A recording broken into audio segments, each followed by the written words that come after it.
بسم اللہ الرحمن الرحیم۔ السلام علیکم ورحمۃ اللہ وبرکاتہ۔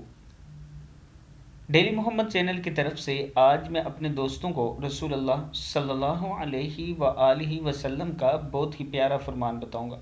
اس سے پہلے میں اپنے تمام دوستوں سے گزارش کروں گا کہ اگر آپ نے ابھی تک میرے چینل کو سبسکرائب نہیں کیا تو ضرور کر لیں۔ تو شروع کرتے ہیں۔ بسم اللہ الرحمن الرحیم۔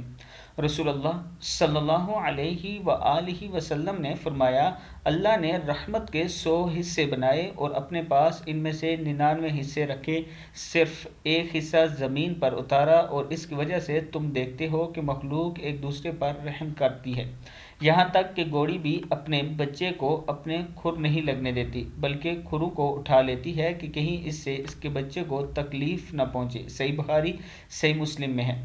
پھر سن لیں، اللہ تعالیٰ نے رحمت کے 100 حصے بنائے اور اپنے پاس ان میں سے 99 حصے رکھے، صرف ایک حصہ زمین پر اتارا، اور اس کی وجہ سے تم دیکھتے ہو کہ مخلوق ایک دوسرے پر رحم کرتی ہے، یہاں تک کہ گھوڑی بھی اپنے بچے کو اپنے کھر نہیں لگنے دیتی بلکہ کھروں کو اٹھا لیتی ہے کہ کہیں اس سے اس بچے کو تکلیف نہ پہنچے۔ صحیح بخاری کی حدیث ہے، صحیح مسلم میں بھی ہے۔ اس ویڈیو کو آپ دوستوں نے آگے ضرور شیئر کرنا ہے۔ السلام علیکم ورحمۃ اللہ وبرکاتہ۔